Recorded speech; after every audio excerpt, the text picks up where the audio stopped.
Hello students, आज हम लोग पढ़ने वाले हैं चैप्टर एटम्स। एटम्स हम लोग पहले पढ़ चुके हैं। न्यूक्लियाई न्यूक्लियाई से ही रिलेटेड है एटम्स। तो आज हम लोग पढ़ेंगे एटम्स। एटम्स क्या होता है? एटम्स जो होता है वो कंसिस्ट करता है तीन पार्ट्स होता है उसमें। एटम्स के पास तीन चीज़ होता है, इलेक्ट्रॉन, प्रोटॉन, न्यूट्रॉन। इलेक्ट्रॉन को जब नोटेशन लिखते हैं तो इलेक्ट्रॉन जीरो, ऊपर लिखेंगे जीरो और नीचे लिखेंगे वन। और प्रोटॉन में P1 1+1 और न्यूट्रॉन को N1 0। ये आप लोगों को न्यूक्लियाई में भी देखा होगा, ठीक है। तो इलेक्ट्रॉन का चार्ज, ये सब याद रखिएगा कि चार्ज क्या होता है, मास क्या होता है। तो इलेक्ट्रॉन का चार्ज होता है -1.602 इंटू 10⁻⁻19 कूलम। मास होता है 9.1 इंटू 10⁻31 kg। और प्रोटॉन का मास जो होता है, प्रोटॉन का जो चार्ज होता है 1.6 इंटू 10⁻19 कूलम। ये दोनों का चार्ज समान होता है इलेक्ट्रॉन प्रोटॉन का। और प्रोटॉन का मास होता है 1.6672 इंटू 10⁻27 kg। और इसका होता है 1.6674 इंटू 10⁻27। मतलब प्रोटॉन और न्यूट्रॉन का जो मास है वो लगभग सेम है, देख सकते हैं आप लोग। लेकिन न्यूट्रॉन का मास ज़्यादा है प्रोटॉन से, थोड़ा सा ज़्यादा है, थोड़ा सा, लेकिन उससे कोई दिक्कत नहीं है। मतलब हम लोग बोल सकते हैं कि प्रोटॉन और न्यूट्रॉन का मास लगभग सेम है, ठीक है। और इलेक्ट्रॉन का मास होता है 9.1 इंटू 10⁻31 kg। ओके, तो आगे हम लोग पढ़ेंगे इलेक्ट्रॉन प्रोटॉन। जब हम लोग पढ़ने लगे तो हम लोग को एक रदरफोर्ड एटॉमिक मॉडल निकला। रदरफोर्ड एटॉमिक मॉडल में क्या कहता था? वो रदरफोर्ड जो था एक साइंटिस्ट का नाम है। तो उसमें एक एटॉमिक मॉडल दिया, उसमें कुछ कहा कि क्या होता है जब मतलब कोई भी एटम के अंदर क्या होता है क्या नहीं होता है, ये रदरफोर्ड ने एक्सप्लेन किया। तो ये तो पहला था, ठीक है। तो पहला तो ये लिए गोल्ड फॉइल, गोल्ड फॉइल लिए। तो गोल्ड फॉइल में अल्फ़ा पार्टिकल्स को जब भेजें, तो अल्फ़ा पार्टिकल्स को जब भेजे तो वहाँ जब देखे गोल्ड फॉइल में भेज रहे थे तो सभी पार्टिकल जो था उसमें से अक्सर पार्टिकल जो था वो डिफ्लेक्ट कर जा रहा था या स्क्रीन पे जाके टच हो जा रहा था, ठीक है। स्क्रीन से जाके टच हो रहा था, लेकिन कुछ ही पार्टिकल जो था वो जाता था और वो वापस हो जाता था, मतलब डेविएट हो जाता था, अनडेविएट हो जाता था, ठीक है। वो मतलब 180 डिग्री वापस आ जाता था। लेकिन कुछ पार्टिकल जो था वो स्मॉल एंगल से निकल जाता था। तो इसका कंक्लूजन क्या निकला, ऐसे ऑब्जर्वेशन क्या निकला?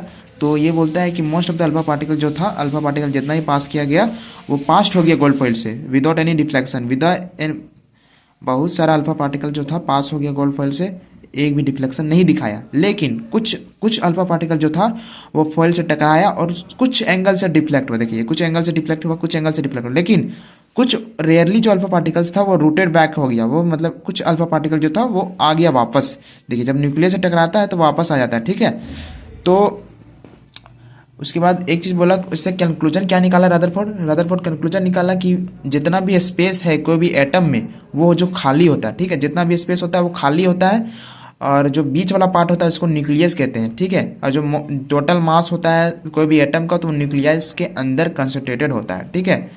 तो क्या बोला फिर? Electrons are light so they do not affect the deflection in alpha direction. Electron जो होता है, यह देखिए इधर तो इलेक्ट्रॉन होगा, तो इलेक्ट्रॉन जो होता है वो डिफ्लेक्ट नहीं करता है क्योंकि वह बहुत ही लाइट होता है, बहुत ही हल्का होता है, ठीक है। तो फिर अगला क्या बोला कि द साइज ऑफ न्यूक्लियस जो होता है वो होता है 10⁻31 metre diameter is very small as compare to size of atom 10⁻10 metre in diameter, ठीक है। तो बोला कि जो न्यूक्लियस का जो साइज है वो 10⁻15 इन डायमीटर है, वो बहुत छोटा है एटम से। 10⁻10 मीटर उसका जो है एटम का साइज होता है, ठीक है। ये है, याद रख के चलिएगा कि न्यूक्लियस का साइज 10⁻15 और एटम का साइज 10⁻10 मीटर होता है, ठीक है। तो रदरफोर्ड ने तो बता दिया कि मोस्ट ऑफ द तो अल्फा पार्टिकल्स था वो क्या बोलते हैं, most of the alpha particle जो था वो मतलब हिट कर गया फॉइल को और वो डेविएट कर दिया विदाउट एनी डिफ्लेक्शन से, वो मतलब डेविएट कर गया और स्क्रीन पे जाके टच हो गया, ठीक है। लेकिन कुछ कुछ अल्फा पार्टिकल जो था वो पार होने लगा। क्यों पार हुआ? क्योंकि वहाँ न्यूक्लियस था, वहाँ पॉजिटिव चार्ज था। पॉजिटिव चार्ज वहाँ मतलब सब मास वहीं पे कंसंट्रेटेड होता है। और साइज ऑफ न्यूक्लियस क्या होता है? 10⁻15 डायमीटर। और साइज ऑफ एटम क्या होता है? 10⁻10 इन डायमीटर, ठीक है। तो ये ऑब्जर्वेशन था, ये कंक्लूजन निकाला। ऑब्जर्वेशन मतलब कैसे क्या क्या हुआ वहाँ बताया, फिर कंक्लूजन बताया कैसे कैसे हुआ। लेकिन इसका फेलर भी था, कुछ कुछ फेल भी किया। क्या क्या घटना था, फेल था। तो ये जो था स्टेबिलिटी का नहीं बता पाया, एक्सप्लेन नहीं कर पाया कि एटम कितना स्टेबल होता है, ये एक्सप्लेन नहीं कर पाया रदरफोर्ड मॉडल। तो इसका एक फेलर है। दूसरा फेलर ये है कि it can not explain the line spectrum of atom and distribution of electron surrounding the nucleus in atom. ये जो है स्पेक्ट्रम जो था वो एटम का नहीं बता पाया कि कैसे होगा एटम में स्पेक्ट्रम, तो वो नहीं बता पाया। और डिस्ट्रीब्यूशन जो होता है इलेक्ट्रॉन का किस तरह होता है, वो स्पेरिकल होगा किस तरह होगा, लेकिन ये भी नहीं बता पाया। तो यही इसका फेलर था। उसके बाद आता है Bohr's atomic model. Bohr's atomic model क्या था? बोर्स एटॉमिक मॉडल जो था इसी का चेला था रदरफोर्ड का। तो बोर्स एटॉमिक मॉडल में तीन चार पोस्टुलेट्स है, मतलब ऑब्जर्वेशन वाइज जो पोस्टुलेट्स बताया गया है, थियोरिटिकल बताया गया है कि क्या क्या हुआ कि एक एटम में जो है नेगेटिव चार्ज मूव करता है अराउंड द पॉजिटिव चार्ज। अगर कोई एटम है, ठीक है, अगर कोई एटम है तो उसमें नेगेटिव चार्ज मूव करेगा पॉजिटिव चार्ज की तरफ, ठीक है। तो और वो जो मूव करेगा वो किस तरह मूव करेगा, सर्कुलर पाथ में वो मूव करेगा। तो यही इसी को बोलते हैं सेल बोलिए या ऑर्बिट बोलिए या मेन एनर्जी या स्टेशनरी ऑर्बिट बोलिए। मतलब बोर्स ने बताया कि जो नेगेटिव चार्ज होता है वो पॉजिटिव चार्ज की तरफ न्यूक्लियस में घूमता है। किस तरह का पाथ में, सर्कुलर पाथ में, उसी को सेल बोलते हैं। ये पहला पोस्टुलेट था। दूसरा पोस्टुलेट क्या था कि कोई भी एटम में इनवार्डली जो अंदर की जो फोर्स लगेगा वो इलेक्ट्रोस्टैटिक फोर्स लगेगा बिटवीन न्यूक्लियस एंड इलेक्ट्रॉन्स। और जो बिटवीन इलेक्ट्रोस्टैटिक फोर्स किसके बीच लगेगा, न्यूक्लियस और इलेक्ट्रॉन के बीच जो फोर्स लगेगा पॉजिटिव नेगेटिव बीच, उसका इलेक्ट्रोस्टैटिक अट्रैक्टिव फोर्स लगेगा। और जो बाहर की ओर फोर्स लगेगा, ऑटोमेटिक फोर्स लगेगा, वो सेंट्रीपिटल फोर्स होगा। उसका बराबर वो कितना के बराबर होता है, mv²/r। सेंट्रीपिटल बराबर फोर्स बराबर mv²/r। और ये बहुत इंपॉर्टेंट है, इससे न्यूमेरिकल बनता है। An electron moves in orbit in which angular momentum जो whole number multiple of h/2π। Electron जो मूव करता है किसी भी ऑर्बिट में तो उसका एंगुलर मोमेंटम क्या होता है, एंगुलर मोमेंटम बराबर n क्या है, n क्या है, होल नंबर। n को जब गुना कर देंगे h/2π से तो वो बता देगा कि एंगुलर मोमेंटम कितना होगा किसी भी ऑर्बिट का, जो एंगुलर मोमेंटम क्या होगा किसी भी इलेक्ट्रॉन को जो ऑर्बिट में मूव कर रहा है। ये बोर्स ने एक फॉर्मूला दिया है। और L बराबर क्या होता है, L बराबर यहाँ एंगुलर मोमेंटम क्या होता है, mvr बराबर ns/2π। h क्या है इसका याद रखिएगा, h क्या है, प्लैंक्स कांस्टेंट। प्लैंक्स कांस्टेंट को रिप्रेजेंट करते हैं 6.26 × 10⁻31 जूल सेकेंड। और जूल पर हर्ज भी बोल सकते हैं इसको, ठीक है, जूल सेकेंड को जूल पर हर्ज भी बोल सकते हैं। प्लैंक कांस्टेंट का वैल्यू फिक्स होता है, ठीक है। एक चीज़ और यहाँ पे बोला कि जब इलेक्ट्रॉन जंप्स करता है higher energy to lower energy release in the form of inner and lower energy to higher the energy observed in the form of EMR। तो इसका मतलब क्या है, जब इलेक्ट्रॉन को हम लोग जंप कराएं inner orbit to higher orbit तो एनर्जी जो होगा रेडिएट होगा, आउटर ऑर्बिट से इनर ऑर्बिट जब जंप करवाएंगे इलेक्ट्रॉन को तो एनर्जी जो होगा लॉस होगा। लेकिन अंदर से जब बाहर लगेंगे इनर टू आउटर लगेंगे तो एनर्जी जो होगा एब्जॉर्ब हो जाएगा, किसके फॉर्म में, EMR के फॉर्म में। EMR का फुल फॉर्म इलेक्ट्रोमैग्नेटिक रेडिएशन के फॉर्म में। ये इसका चौथा पोस्टुलेट था, ठीक है। तो बोर्स ने थ्योरी दिया है एक हाइड्रोजन एटम को लेकर, ठीक है। तो उसमें एक लिया एक इलेक्ट्रॉन का वेलोसिटी ले लिया। तो उसमें उसका आंसर मतलब जब भी कैलकुलेशन देख लीजिएगा आप लोग कि हम बताए थे इलेक्ट्रोस्टैटिक फोर्स बराबर सेंट्रीपिटल फोर्स होता है। तो इलेक्ट्रोस्टैटिक फोर्स बराबर हम लोग क्या पढ़े, 1/4πε0 z² ई क्या है चार्ज और जेड क्या है एटॉमिक नंबर और सेंट्रीपिटल फोर्स बराबर पहले बताया mv²/r। तभी जब इसको करेंगे तो ये आता है, ठीक है। और हम लोग अभी थोड़ा देर पहले पढ़े थे L = mvr/ns/2π। तो यहाँ से v निकाले तो v निकला ns/2πmr। तो इक्वेशन 1 और इक्वेशन 2 को जब पुट वेलोसिटी का मान इक्वेशन 1 में पुट कर दिए तो कट फिट के हम लोग को आता है ये r बराबर r(h²ε0πme²ns²/z। तो इसको हम लोग मान लेते हैं कांस्टेंट, ये कांस्टेंट है r0, इसका वैल्यू फिक्स है 0.53। तो r बराबर क्या आ गया 0.53 n²/z। लेकिन अगर हम लोग हाइड्रोजन एटम के लिए निकाले तो z बराबर क्या होता है 1, एटॉमिक नंबर उसका 1 होता है। तो r क्या हो जाएगा रेडियस, तो उसका रेडियस हो जाएगा 0.53 n² हो गया। और वो किस में निकाले हम लोग, एंगस्ट्रम में निकाले। और 1 एंगस्ट्रम बराबर 10⁻10 मीटर। अगर इसको नहीं लिखना चाहते एंगस्ट्रम में तो हम लोग लिख सकते हैं 0.53 × 10⁻10 मीटर। और एक फॉर्मूला याद रखिएगा कि वेलोसिटी बराबर ΔE/h एनर्जी बटे प्लैंक्स कांस्टेंट होता है। रेडियस ऑफ हाइड्रोजन एटम होता है 0.53 n² एंगस्ट्रम। और वेलोसिटी जो होता है हाइड्रोजन एटम का वो होता है c/137 n, ये भी याद रखिएगा। और टोटल एनर्जी इलेक्ट्रॉन का कितना होता है -13.6 इलेक्ट्रॉन वोल्ट z²/n²। z² अगर 1 रखें तो -13. हाइड्रोजन एटम का तो 1 होता है तो -13.6/n² इलेक्ट्रॉन वोल्ट, ठीक है। तो ये होता है, ठीक है।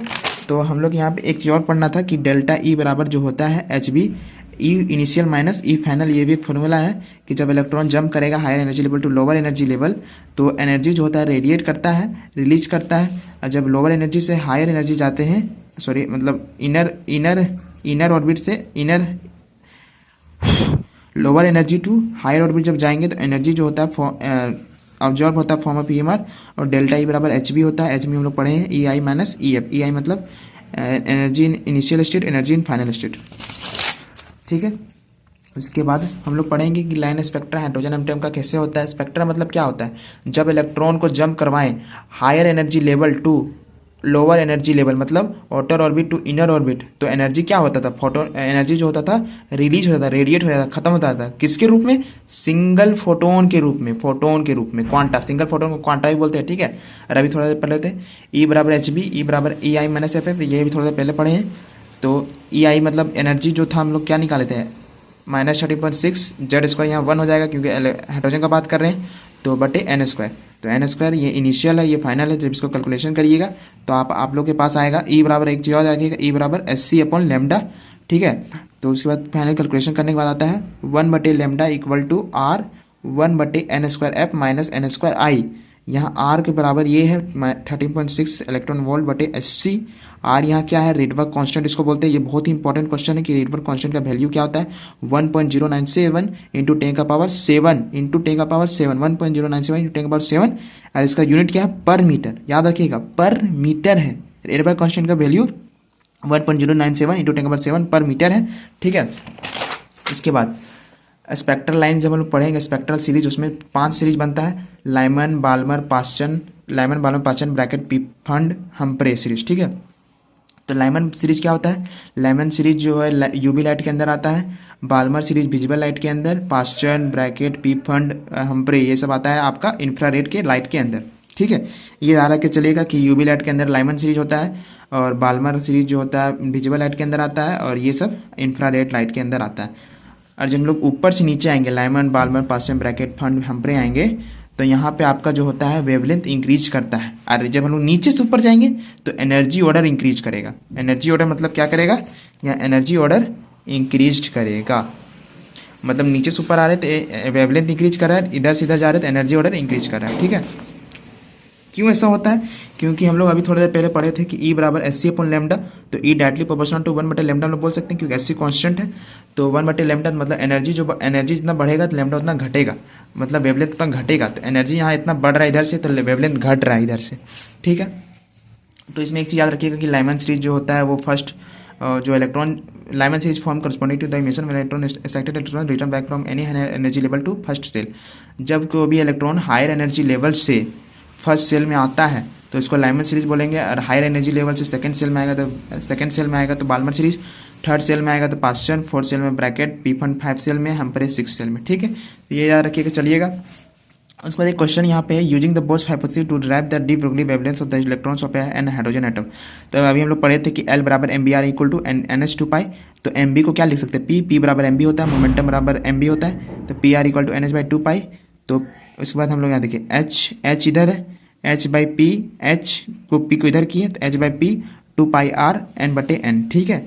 तो H/P को लेमडा बोलते हैं, वेवलेंथ बोलते हैं, और 2πr/N, तो ये हम लोग को फॉर्मूला आ गया कि बोर के द्वारा डी ब्रोगली वेवलेंथ को लेकर हम लोग कैसे बना सकते हैं कोई हाइड्रोजन एटम का इलेक्ट्रॉन में, तो लेमडा बराबर 2πr/N। अब यहाँ limitation, bore atomic model fail कैसे हुआ, जिस तरह रदरफोर्ड फेल हुआ उसी तरह यहाँ बोर भी फेल हुआ, कि ये जो बोर एटॉमिक मॉडल था वो सिर्फ एक्सप्लेन करता था यूनी इलेक्ट्रॉन स्पीसीज को, जैसे हाइड्रोजन एटम जिसमें एक ही इलेक्ट्रॉन है उसी को एक्सप्लेन करता था, जैसे hydrogen atom helium plus Li++ 2+, ठीक है। और ये जो था अगेंस्ट था हेंसबर्ग अनसर्टेनिटी प्रिंसिपल के, ये अगेंस्ट था हेंसबर्ग जो अनसर्टेनिटी प्रिंसिपल बताया कि सर्कुलर ऑर्बिट में इलेक्ट्रॉन मूव नहीं करता है, ये हेंसबर्ग अनसर्टेनिटी प्रिंसिपल बताया, लेकिन बोर्स बोलता है कि ये सर्कुलर ऑर्बिट में मूव करता है। लेकिन एक और चीज़ था, it consider the electron as a particle but electron also wave nature, Bohr's जो है वो इलेक्ट्रॉन को पार्टिकल की तरह लेके चला, लेकिन इलेक्ट्रॉन जो होता है वो वेव भी नेचर का शो करता है, ठीक है। अब यहाँ एक और डिफिनेशन याद रखिएगा, एक्साइटेशन क्या होता है, एक ऐसा प्रोसेस जिसमें इलेक्ट्रॉन जंप करता है लोअर ऑर्बिट से हायर ऑर्बिट, मतलब एक सेकेंड, मतलब lower energy to higher orbit, lower energy to higher energy मतलब अंदर से बाहर की ओर जब निकलता था तो एब्जॉर्ब होता था इन द फॉर्म ऑफ एमआर। तो एक्साइटेशन क्या है, एक ऐसा प्रोसेस है जिसमें इलेक्ट्रॉन जो है जंप करता है lower orbit to higher orbit. ये किसके द्वारा जंप करता है, किसके द्वारा मतलब एनर्जी सप्लाई कर रहा है, एक एक्सटर्नल एजेंट के द्वारा ये एनर्जी सप्लाई कराया जाता है, उसी को एक्साइटेशन कहते हैं। जब इलेक्ट्रॉन जंप कर जाए, एक ऐसा प्रोसेस जिसमें इलेक्ट्रॉन जंप कर जाए lower orbit to higher orbit में, तो उसी को बाहरी बल से जब बाहरी एनर्जी से जब जंप कर जाए तो उसी को एक्साइटेशन कहते हैं। तो यहाँ आप लोग को दो चीज़ याद रखिएगा, लेमन क्या होता है, बाल्मर, पास्चन, ब्रैकेट, पीपन, हम्प्रे, इसमें वेवलेंथ ऐसे घट रहा है, यहाँ एनर्जी बढ़ रहा है, ठीक है। उसके बाद एक चीज़ और याद रखिएगा कि रीडबर्ग कांस्टेंट का 1097 इंटू 10⁻7 पर मीटर वैल्यू होता है। और एक चीज़ और याद रख के चलिएगा कि बोर्स एटॉमिक मॉडल, इसका चार्ज भी याद करके चलिएगा, न्यूमेरिकल में काम देगा। रदरफोर्ड एटॉमिक मॉडल में क्या था, ऑब्जर्वेशन याद करके चलिएगा, ऑब्जर्वेशन के बाद कंक्लूजन, इसका ड्रॉबैक्स, उसी तरह बोर्स का भी याद करके चलिएगा, कंक्लूजन, पोस्टुलेट्स, पहले सबसे बड़ा चीज़ है पोस्टुलेट्स क्या है, और ये एक बहुत इंपॉर्टेंट है, bn वेलोसिटी जो होता है हाइड्रोजन एटम का c/137 n होता है। बस ठीक है, आज यहीं तक हम लोग ये क्लास रखते हैं, ये चैप्टर आप लोग का खत्म हो चुका है। तो अगली क्लास के लिए like and subscribe and follow कीजिएगा, ठीक है। Okay bye.